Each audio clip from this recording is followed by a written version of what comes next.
Okay, if you've opened up your geometric constraints drawing that we're going to look at here, we want to make sure that we're in sketch mode when we first start here. So up here in this ribbon here, you're going to click on sketch, and we want to edit this sketch. So if you come over here under the sketch and you right click on it, we'll be able to click edit. And then also something I think I like to do is right click on the sketch and come down to show all constraints. So it's actually going to show the constraints as we put them on here, what they are. So up here are your constraints, the different things you can constrain geometry to other types of geometry. And if you just hover over those, you should kind of go through each one and look at them. Like here's a coincident constraint. So I could click on like 2 points and make those points be on top of each other. So I could take some geometry and with a point and put it exactly on another one. Here is a collinear, make two lines line up. Concentric circles, I could fix some geometry in space. I could make two lines parallel to each other, two lines perpendicular. I can make things horizontal, vertical. This is making something tangent to a circle. This is a smooth, this is a symmetric, this is making two things equal to each other. And we're going to use almost all of these in this little activity here. So we start here. This first thing, I want to make these two lines perpendicular to each other. So I'm going to come up here, I'm going to click the perpendicular geometric constraint, and then I click one of the lines and I click the other line, and that makes it perpendicular to each other. And you'll see the perpendicular constraint symbol that's been put on there. For this one, we're going to make all three lines parallel to one another. So I'm going to get the parallel. I'm going to click this line first and then that line, make those two parallel. And then I'll click this line and make those parallel to each other. Okay, the next one, dimension circle number 3 to 2 inches. That symbol right there is a diameter symbol. 2 inches. So I want to come here and click on dimension first. This is a numeric constraint, not a geometric constraint, but it still is a constraint.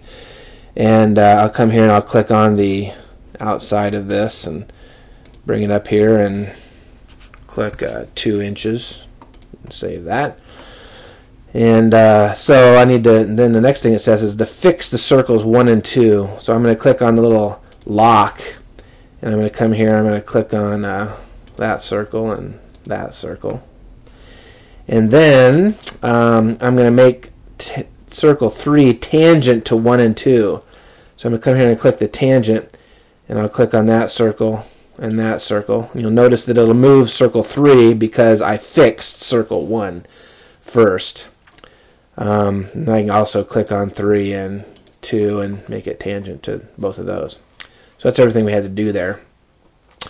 Make circle tangent to both lines. I'm already on the tangent one, so I can click the circle in that line and then the circle in that line, and got that done. Okay, what are we doing here? Fix point C. So I click the fix, and it says fix point C. So I'm going to come here, and that doesn't really matter. I'll just come and do that. And we're not talking about the C, where the C, the point is labeled right here. We're talking about the center of the circle.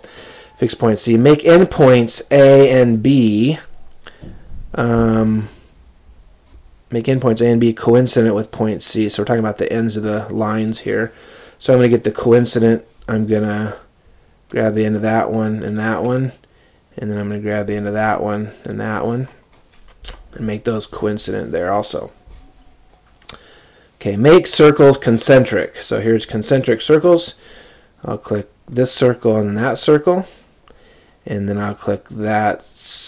I'll click this circle and that circle, and now they're all concentric. Make lines collinear. Okay, right here is the collinear one. I can click on both of those, and that'll line them up. I'm going to put on the geometric constraint symbols on there. Make these lines horizontal. There's horizontal. Oops. Okay, I'm going to hit escape. What I did there is a mistake. When I click the horizontal, I don't want to hit the center point. I want to actually just click on the line. That's the only way you kind of mess this up. So I'm going to click that, and that's good. This is make lines vertical. So again, don't click on the center, that one and that one. and then that one will also make it vertical.